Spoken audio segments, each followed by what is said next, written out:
Esther Ìgbẹ́kẹ̀lé mo ní kí sọ fún yín o Ojútólé tẹlifíṣàn Ọlọ́run gbórúkọ ẹ̀ Ojútólé gbogbo nǹkan tẹ́ bá fẹ́ mọ̀ pátápátá nípa àwọn ojúlùmọ̀ àti àwọn ọ̀rẹ́ yín olólùfẹ́ yín nínú eré nínú fíìmù àti ní orílẹ̀-èdè àgbáyé ẹ máa rí lórí Ojútólé TV ó máa ń kọ́ni lẹ́kọ̀ọ́ ó dẹ̀ fún yín ní ìmọ̀ nípa ohun tí a kò ẹ máa wo ẹ má gbé kúrò bẹ́ẹ̀.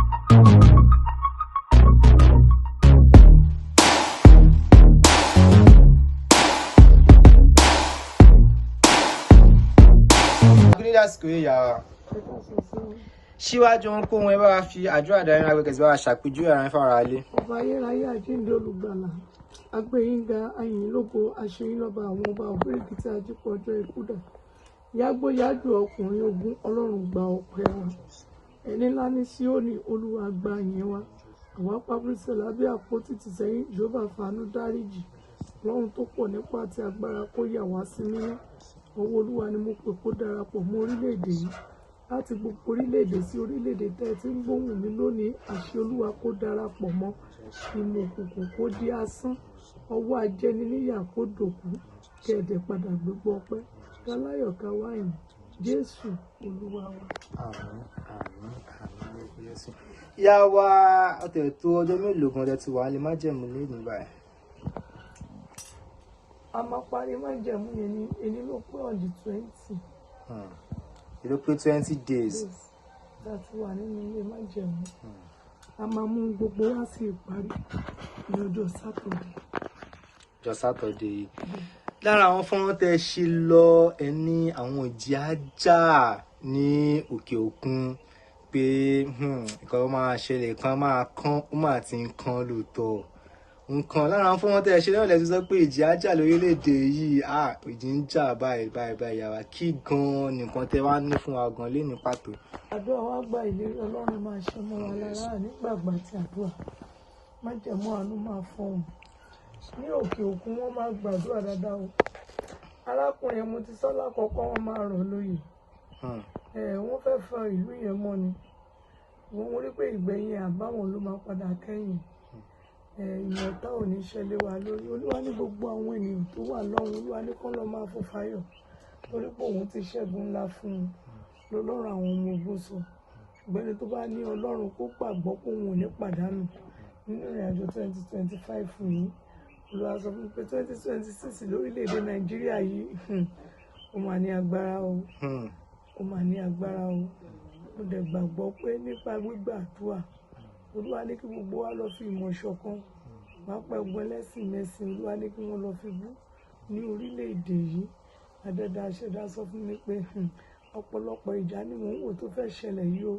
Olúwa ní kí gbogbo èèyàn kó kíyèsára ẹ̀dẹ̀ máa fi àdúrà ran gbogbo orílẹ̀‐èdè yìí lọ́wọ́ káàkiri gbogbo àgbáyé ẹ̀rí pé mo tọ́ ní afárá mi tó lọ mo rí ìjì iná tó ń jà iná jó ojú àwọn ènìyàn lórúkọ Jésù alábìíràn bí kò ní ṣe mọ́ wa lára o àkọ́kọ́ mẹ́ Olúwa ní kí gbogbo ènìyàn kíyèsára ẹ jẹ́ kí gbogbo ènìyàn tọ́jú ara rẹ o Olúwa ní ìjà àìsàn kan bọ̀ ṣùgbọ́n òun ni Ọlọ́run òun máa tẹrí ẹ̀ bá o òun dẹ̀ máa gbàgbára lọ́wọ́ ẹ̀ ojú ọdún yìí máa pọ̀ gan o ó dẹ̀ máa mú ọ̀pọ̀lọpọ̀ ìjì dání adẹ́dá aṣẹ̀dá sọ fún mi pé pàápàá jùlọ òun ṣẹ́gun orí fífọ́ àìsàn orí lórílẹ̀‐èdè yìí Olúwa lòun fi àkókò yìí òun dẹ̀ ṣe ogun náà ìkìdá pé kí gbogbo ènìyàn kí wọ́n máa gbàdúrà láì sinmi àti láì ṣàárẹ ọkàn Olúwa ní pípa ṣe bẹ́ẹ̀ Olóhun tẹrí ìmọ̀ òkùnkùn bá àwọn kan tí ń kóra wọn jọ pọ̀ láti dìde ogun sórílẹ̀‐èdè Nàìjíríà lọ́lọ́run àwọn ọmọ ogun sọ ṣùgbọ́n Olúwa wípé òun máa fọ́ wọn tútú òun dẹ̀ máa ba ìmọ̀ wọn jẹ́ lọ́lọ́run àwọn ọmọ ogun sọ adẹ́dá ní kí gbogbo ènìyàn ó má bẹ̀rù ó má fòyà ṣùgbọ́n ẹ fàdúrà ran gbogbo àwọn ọmọ yunifásitì lọ́wọ́ mo rí pé ìjì kan fẹ́ jà ní orílẹ̀-èdè ó fẹ́ bá àwọn ọmọléèwé wí Olúwa ní pé kó fàdúrà ran gbogbo àwọn ọmọ yunifásitì lọ́wọ́ yẹsà adẹ́dá ṣẹ̀dá ní pé kó wu Ọlọ́run ó lè bá ṣẹ́gun ilé sí ilé lọ́lọ́run àwọn ọmọ ogun sọ Olúwa ní pé kéjì dá pé kí gbogbo ẹ̀dá kí wọ́n ké rárá lákòókò tán wáyé o Olúwa ní pé orílẹ̀-èdè ti fẹ́ gba àtúnṣe ní àkókò yìí Olúwa ní ṣùgbọ́n àìnífẹ̀ẹ́ kábíyèsí àìnífẹ̀ẹ́ òun lógun tó ń jà Nàìjíríà ìmọ̀ràn tara ẹni nìkan tó bá ba lágbájá jẹ́ kò sí tó kàn mí pẹ̀lú tàmẹ̀dù òun ló ń bá Nàìjíríà jẹ́ o. Olúwa wípé òun ní Ọlọ́run òun dẹ̀ máa dìde gẹ́gẹ́ bí akọni ẹlẹ́rù òun ó dá sí lórílẹ̀‐èdè òun ó sì tún orílẹ̀‐èdè ṣe. Olúwa ní pé kán fàdúrà ran àwọn olóyún lọ́wọ́ kábíyèsí láti July. Olúwa ní kán fàdúrà ran àwọn aláboyún lọ́wọ́ kí wọ́n má máa rí kó aláboyún pẹ́pẹ́. Olúwa sọ fún mi pé kí wọ́n bá gbàdúrà o kán gbàdúrà káàkiri ṣọ́ọ̀ṣì sí mọ́ṣáláṣí. Olúwa ní kán bí wọn lọ́rùn ikú aláboyún lórílẹ̀‐èdè. Àdẹ́dà aṣẹ̀dá sọ wípé òun tẹ́rí ẹ̀ bá o bẹ́ẹ̀ lòun gbé mi. Olúwa wípé ọ̀nà tí ọ̀tá fẹ́ gbà ja orílẹ̀‐èdè ní ogun lórí aláboyún Olúwa lòun gbẹ́sẹ̀ lé òun dẹ̀ máa bá má jẹ̀mú mọ̀ òkùnkùn yẹn dé. Àdẹ́dà aṣẹ̀dá sọ fún mi pé òun gbẹ́sẹ̀ mo rí ọba kan wọ́n fẹ́ dìde ogun sí níwájú ọba. Àdẹ́dà aṣẹ̀dá Olúwa lòun gbẹ́sẹ̀ lé òun dẹ̀ bá má jẹ̀mú mọ̀ òkùnkùn jẹ́ kìkìdá pé kí gbogbo ọba lọ́ba kán kíyèsára kán dẹ̀ ní ẹ̀mí kíyèsára èrò ọ̀tá kò ní ṣe mọ́ wa lára. Olúwa sọ wípé ọ̀pọ̀lọpọ̀ àṣírí ló máa tú o lórílẹ̀‐èdè ẹ ò tí ì rí nǹkan kan. Olúwa wípé àwọn tí ẹ ò lérò wípé wọ́n wà nínú iṣẹ́ ẹbí Olúwa lòun ṣetán òun máa tú àṣírí wọn síta. Bẹ́ẹ̀ lọ́lọ́run àwọn ọmọ ogun sọ.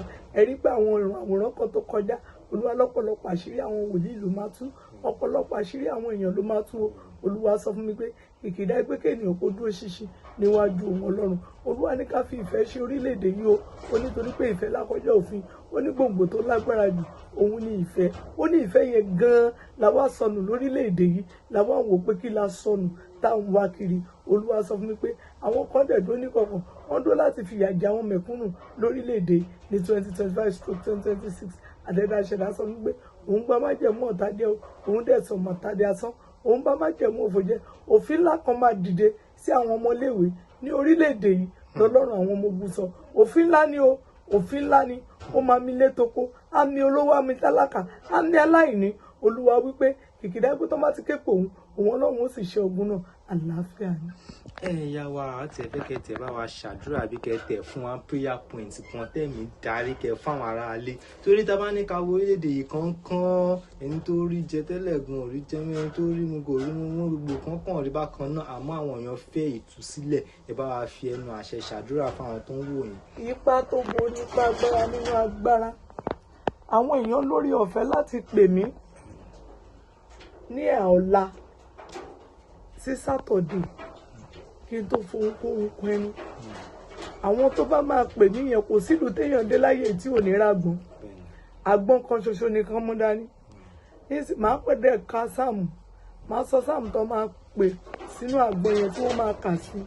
Wọ́n wá pè mí ẹni tọ́lọ́run bá ní kó mu àgbọn yẹn kó mu tiẹ̀ ẹni tọ́lọ́run bá ní kó fi tiẹ̀ núra kó fọ kó fi núra ẹni tọ́lọ́run bá ní pé kó mú tiẹ̀ kó fi fọ ẹlẹ́dàá rẹ̀ kó fi fọ ohun Olúwa ni. Mo gbàdúrà fún gbogbo ẹ̀yin ènìyàn tí ẹ̀ ń gbóhùn mi lọ́wọ́lọ́wọ́ lórúkọ Jésù ẹ ò ní rí ìpọ́njú ayé ẹ ò ní rí ìpọ́njú ọ̀tá ìpọ́njú tí ayé lè dá sílẹ̀ ìpọ́njú tó lè fẹ́ dá sílẹ̀ lórílẹ̀‐èdè yìí níwọ̀n oṣù méjì sígbà tá a wà yìí lórúkọ Jésù bàbá mi máa fi àánú ka gbogbo ìdílé Jésù máa fi àánú ka Ọlọ́run àwọn lánú oṣù tí tó bí agbára tó fi ń jí Ọlọ́run nínú oṣù yìí àkókò agbára méjì ló forí sọra wọn à ń pè ní Lent àti Ramadan Kareem. Mo wí pẹ̀lú àwọn áńgẹ́lì tó sọ̀kalẹ̀ nínú oṣù yìí ó máa mú ìpọ́njú kúrò nínú ayé mi àti ẹ̀yin ẹ ò ní ráre ẹ ò ní jìyà ẹ ò ní sunkún èrò ọ̀tá ò ní ṣẹ yẹ́sà ogun ìsáré kiri nílùú òyìnbó nínú oṣù tá a fẹ́ mú yìí Ọlọ́run yóò tẹrí ẹ̀ bá Ọlọ́run máa tẹrí ẹ̀ bá ìmọ̀ òkùnkùn máa di asán èrò ọ̀tá máa di òfo àtẹ̀mí àti ẹ̀yin a ó jọ gbégbá ọpẹ́ ẹ bá mi pàdé ní ọ̀la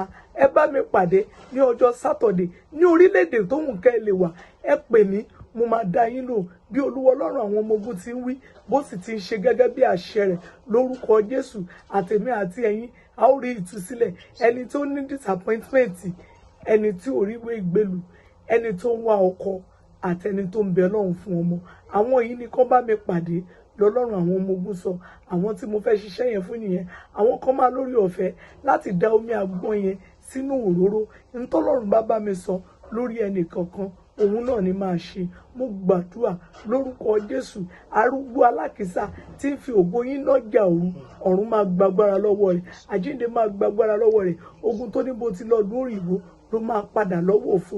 Ogun tí ń fà ọ́ sílé lọ́wọ́ òfo lórúkọ Jésù, ogun yẹn máa gbiná sọnù. Àtèmi àti ẹ̀yin a ó jọ lẹ́nu ọpẹ́, a ó sì jọ yìn lógo.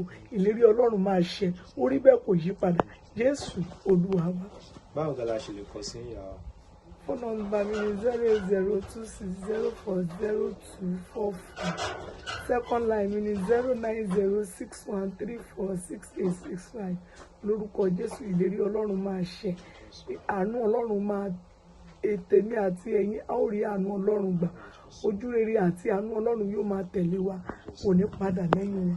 A ó jọ jùmọ̀ pọ̀ ní Jésù Olúwa wa. Nípa ìjọ Ọlọ́run tí Ọlọ́run fi àwọn ìyá wa tó fi ṣe olùdarí ẹ̀, ibi tó dé rèé o. So ó sì lọ sí Linted. Ẹni tí Ọlọ́run bá ràn lọ́wọ́ tó fẹ́ ràn wọ́n lọ́wọ́ kó pe fún nọ́mbà wọn. Wọ́n ní ká fàkókò ìdúpẹ́ lọ́wọ́ gbà wọ́n tó ti ná wọn lọ́wọ́. Wọ́n ní ká fàkókò ìdúpẹ́ lọ́wọ́ gbà wọ́n tí wọ́n ràn wọ́n lọ́wọ́ dé ibi tó dé yìí. Wọ́n dẹ̀ ní ká tún fàkókò ìdúpẹ́ lọ́wọ́ àwọn tó sì máa padà ràn wọ́n lọ́wọ́. Àwọn tó máa parí iṣẹ́ yìí kò kí ń ṣiṣẹ́ èèyàn kan, kò kí ń ṣe ilé àkọ́gbé ẹnì kankan. Ilé Ọlọ́run ni tí oníkálùkù àtọkùnrin àtobìnrin àtomidà àtàdélébọ̀ àtàgbàlagbà àtọmọdé tí wọ́n ti máa ṣiṣẹ́ Ọlọ́run. Bó bá sì ṣe ń ṣe bẹ́ẹ̀ náà ni ẹni tó jẹ́ sìmẹ́ǹtì báàgì kan àbí búlọ́ọ̀kì kan náà ni oníkálùkù á máa gba ládà ẹ̀. So ibi tó dèrè kọ́lọ́ kí Ọlọ́run kó rọ oníkálùkù lọ́wọ́. Hey, thanks for watching this video. Subscribe on our YouTube channel. Subscription is free. You can call us on 0080597807 for your event coverage.